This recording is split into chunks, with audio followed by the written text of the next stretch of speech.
tem aparecido aqui nos nossos chats muitas perguntas a respeito da visão do presidente Lula em relação ao meio ambiente, porque uma coisa que foi muito observada ontem é que o ataque à senhora no Senado começou com o Omar Aziz, que é um senador da base aliada do governo. Poucas vozes se levantaram depois contra ele para defendê-la, depois que entraram o senador Marcos Rogério e o senador Plínio Valério também atacando a senhora.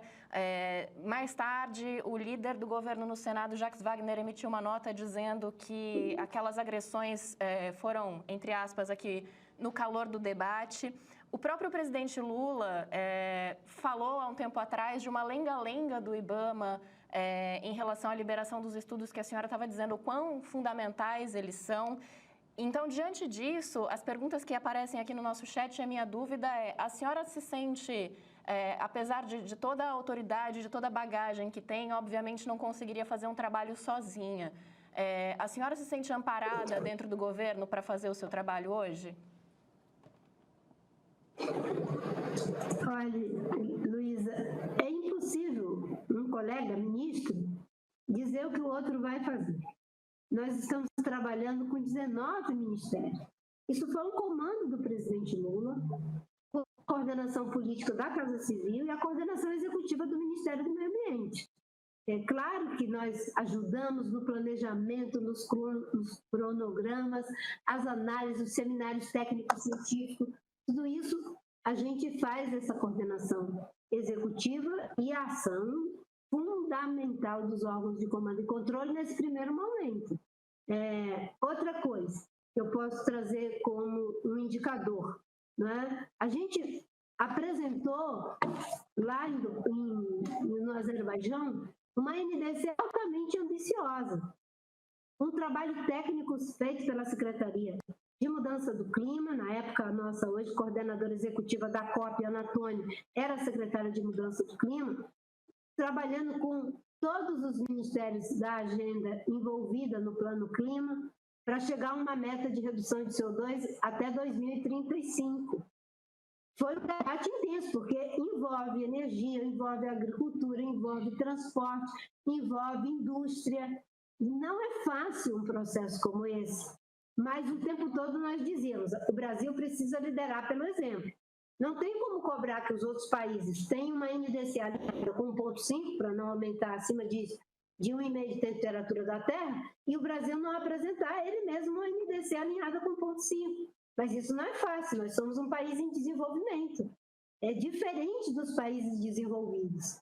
Mas nós temos uma vantagem que a maior parte das nossas emissões vem de desmatamento. Como o desmatamento está caindo, e graças a esse trabalho eficiente que a gente retomou, a gente tem como ter uma NDC ambiciosa, porque os outros ganham tempo para fazer as suas adaptações em termos das suas dinâmicas econômicas. Assim, né? Eu, dentro de um grupo de 26 ministérios, chegou um momento que foi o presidente Lula que decidiu, ele decidiu. A proposta que o Ministério do Meio Ambiente trouxe, construída com vários ministérios, Fazenda, Agricultura, mas que na hora da decisão teve um impasse, e eu sou assim, eu entro nas reuniões, é uma metáfora que eu vou dizer aqui, né? Como a gente às vezes entra na sala de parto, né? Às vezes é dores, é contrações, mas eu fico feliz, a gente sai feliz com o bebê no braço. Então ninguém nunca me vê, né, saindo de uma reunião em que teve discussão, e aí os jornalistas sabem que é assim. Não adianta me perguntar quem foi que fez careta, quem foi que falou alto, quem foi que falou grosso. Eu estou feliz com o bebê nos braços. Mas nesse caso, eu tenho dito, o presidente bancou a NDC. Algumas pessoas até conjecturaram, por que a gente não apresenta isso depois? Vai a própria presença depois. E o presidente, nós temos que liderar pelo exemplo. O Alckmin está indo para o Azerbaijão, ele vai anunciar nossa NDC lá e agora. Não é uma ministra que faz isso. As contradições existem, elas são reais, nós estamos manejando elas no Congresso, dentro do governo, dentro da academia. nas nossas regiões, né? A gente está vivendo essa guerra tarifária, olha que contradição maluca, certo? A meca do liberalismo agora virou o protecionismo exacerbado, do protecionismo exacerbado. O mundo vive uma contradição e se existe uma coisa que só é possível ter contradição e trabalhar as contradições é na democracia. É por isso que mesmo nas contradições é muito importante, eu entendo a importância dos outros setores, até porque as pessoas pensam que a discussão é sempre divergindo. Tem muita coisa que é convergindo, muita coisa, não é? Tem um ponto que é divergência, é isso que vem a lume. Mas e as convergências? Se tivesse tido divergência do plano Safra, ser todo para a agricultura de baixo carbono, de ter um incentivo para quem tem boas práticas, o que ia sair era divergência. Mas como teve a convergência, eu, o Fávaro, o Paulo Teixeira, o Fernando Haddad, mas é natural. Porque se a gente ficar dizendo, olha como está legal, a gente não avança nas coisas que precisam ficar legais. A gente tem que sair da inércia do resultado já alcançado. Mesmo que a gente tenha conseguido reduzir desmatamento em 32% no país, a meta é desmatamento zero. Não podemos nos conformar com os resultados já alcançados, né? E a curva de aprendizagem, né? A gente é necessário, mas eu, até bem pouco tempo, esse debate todo, né, que até o Pedro falou, a gente fica confuso, porque são fases. O que saiu agora, que o IBAMA fez?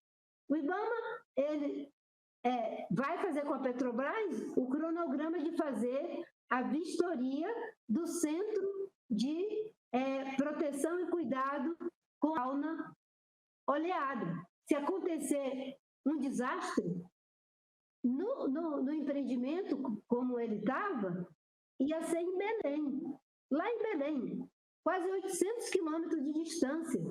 Como é que isso ia funcionar? Quem trouxe essa melhoria para ser próximo ao empreendimento? O licenciamento. Mas isso também, às vezes, as pessoas não veem, porque quando você diz não está bom, porque não tem como fazer esse socorro, se tiver um acidente, não tem como fazer a 800 quilômetros, as pessoas estão sendo contra. Não é ser contra, é o como pode da forma correta. Ministra. Uma ação, né? Ontem, quando o Lula só com essa coisa de se sentiu só, o Rogério, o senador Rogério fez um discurso, a senadora Elisiane, o senador Beto Fara correu para lá, só que já estava. O Jacques Wagner, ele me recebeu. E toda vez que eu vou para lá, ele me recebe, ele fica comigo lá na comissão. Mas, no começo, quando eu estava dando aquelas explicações, as coisas estavam indo, provavelmente, civilizadamente andando. E ele fica se distribuindo em várias comissões. De manhã são várias comissões. Eu fui senadora, eu sei como é. Ele foi em outras. Quando começou a confusão, ele voltou. Mas aí o Rogério já estava falando. O Rogério já tinha dito de forma muito bem dita. Correto? Então, a gente está trabalhando agora para reverter essa questão do licenciamento. E falei com o presidente Hugo Mota, eu espero que a gente dê o tempo, esse relatório apareceu agora, ninguém conhece ele, que tem um debate nas comissões, que tem um debate envolvendo os setores, o agronegócio, os cientistas, os ambientalistas, isso é a democracia. O que não pode é a gente acabar com a coluna vertebral da proteção ambiental brasileira, que é o licenciamento. Em 2018, Jair Bolsonaro, um político abertamente hostil ao regime democrático, chegou aqui, à presidência da República, pelo voto.